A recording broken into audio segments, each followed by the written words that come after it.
وما أرسلنا من قبلك من رسول إلا نوحي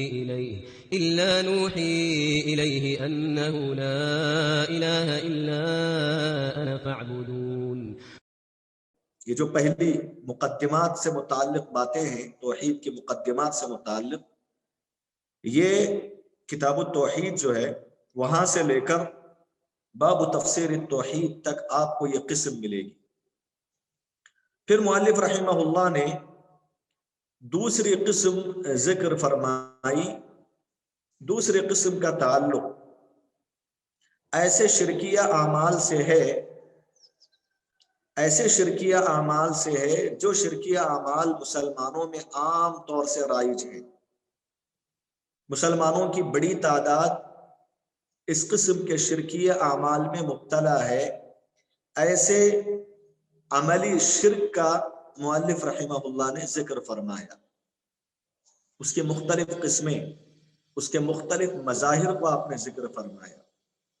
یہ دوسرے قسم کتاب کی شروع ہوتی ہے باب لبس الحلقہ والخیط ونحوہما لرفع البلاء او دفعہ. اس باب سے یہ شروع ہوتی ہے قسم دوسری، اور باب نمبر 22 تک جا کے ختم ہو جاتی ہے، جو باب ہے باب ما جاء ان بعد هذه الامه يعبد الاوثان. تیسری قسم مؤلف رحمہ اللہ اس کتاب میں جو ذکر کیے ہیں اس کا تعلق ایسی باتوں سے ہے جو کفر کے درجے کے ہیں یا پھر کفر کے ایک جز سے متعلق ہیں. یا تو سراسر وہ کفر ہیں یا کفر سے تعلق رکھنے والے جز اور حصے سے ہیں. جو چیزیں مسلمانوں کے اندر زیادہ آج رائج ہیں، عام ہیں، اس کا ذکر فرمایا تیسرے نمبر پہ. اور یہ جو کفریہ اعمال ہیں جس کو مؤلف نے ذکر کیا، وہ باب نمبر 23 باب ما جاء فی السحر، باب ما جاء فی السحر سے اس کی شروعات ہوتی ہے، اور باب نمبر 39 تک ختم ہو جاتی ہے قسم. جو آخری باب ہے باب ما جاء فی الاستسقاء بالانواء، باب ما جاء فی الاستسقاء بالانواء. یہاں تک مؤلف رحمہ اللہ نے ایسے امور کا ذکر فرمایا جس کا تعلق کفر سے ہے، جو مسلمانوں کے اندر زیادہ عام ہے. پھر اس کے بعد مؤلف رحمہ اللہ نے اپنی کتاب میں چوتھی قسم ذکر فرمائی. چوتھی قسم کا تعلق ایسی باتوں سے ہے جن باتوں کا تعلق ہم اور آپ کے دلوں سے ہوتا ہے. دلوں میں پائے جانے والے ایسے کچھ اعمال ہیں، یا تو وہ توحید کے درجے میں ہوتے ہیں یا پھر کفر اور شرک کے درجے میں چلے جاتے ہیں.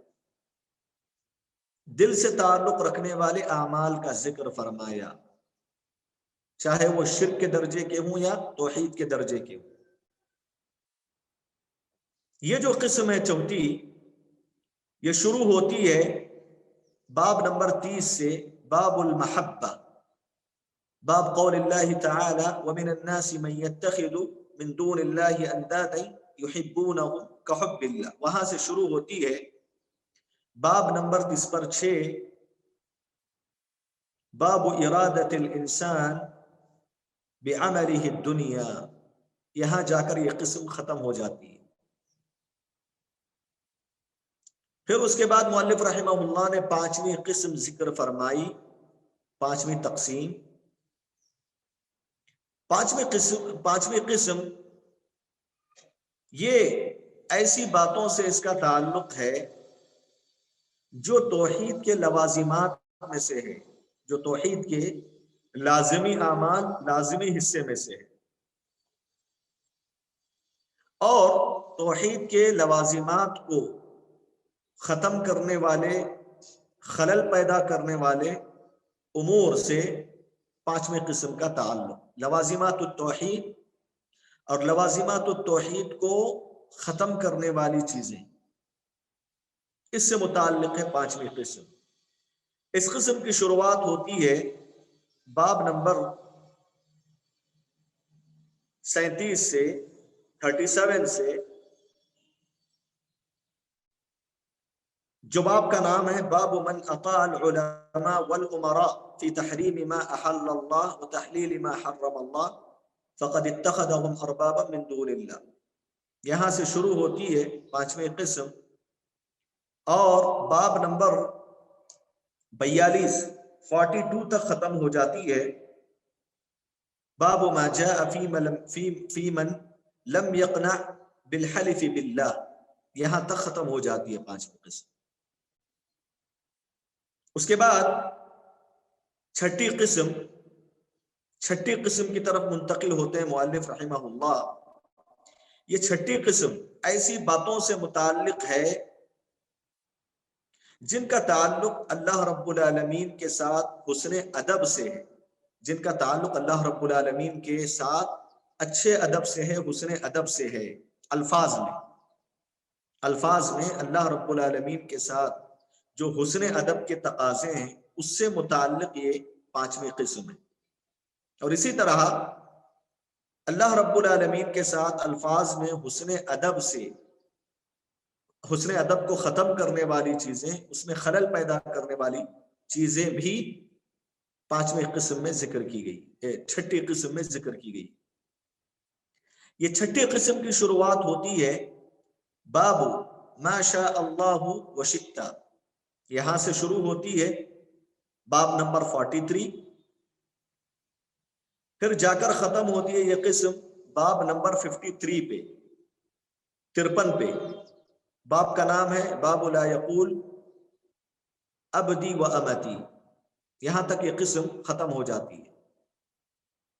آخری قسم مؤلف رحمہ اللہ ساتویں جو قسم ذکر کیا وہ یہ کہ ساتویں قسم کا تعلق ایسی باتوں سے ہے، ایسی باتوں کا مؤلف نے ذکر فرمایا جن کا تعلق الفاظ میں اللہ رب العالمین کی تعظیم سے متعلق ہے. الفاظ میں اللہ رب العالمین کی تعظیم کے تقاضے کیا ہیں، اس سے متعلق یہ ساتویں قسم ہے. اسی طرح وہ الفاظ جو الفاظ اللہ رب العالمین کی تعظیم میں خلل پیدا کرنے والے ہیں، نقص پیدا کرنے والے ہیں، اس سے یہ ساتویں قسم متعلق ہے. وہ الفاظ جو اللہ تعالیٰ کے ساتھ تعظیم کا تقاضا کرتے ہیں، اور وہ الفاظ جو اللہ رب العالمین کے ساتھ جو تعظیم ہے اللہ تعالیٰ کی، اس میں خلل پیدا کرنے والے الفاظ، اس سے متعلق ہے یہ ساتویں قسم. اس ساتویں قسم شروع ہوتی ہے باب نمبر 54 سے 54 سے، باب لا يرد من سأل باللہ، یہاں سے آخری باب تک، باب نمبر 66 تک. باب کا نام ہے وما قدر اللہ حق قدر. یہ 7 قسمیں، یہ تقسیمات ہیں مؤلف رحمہ اللہ کی پورے کتاب کی. ان تقسیمات کی روشنی میں ایک طالب علم کو کتاب التوحید کو پڑھنا چاہیے، پڑھانا چاہیے. یہ 7 قسمیں ہیں جن 7 قسموں کو بنیادی طور سے مؤلف رحمہ اللہ نے تفصیلی طور پر اپنی کتاب میں ذکر فرمایا. اور مزید ویڈیوز کو دیکھنے کے لیے آپ ہمارے YouTube چینل کو سبسکرائب کریں. فجزاکم اللہ خیرا.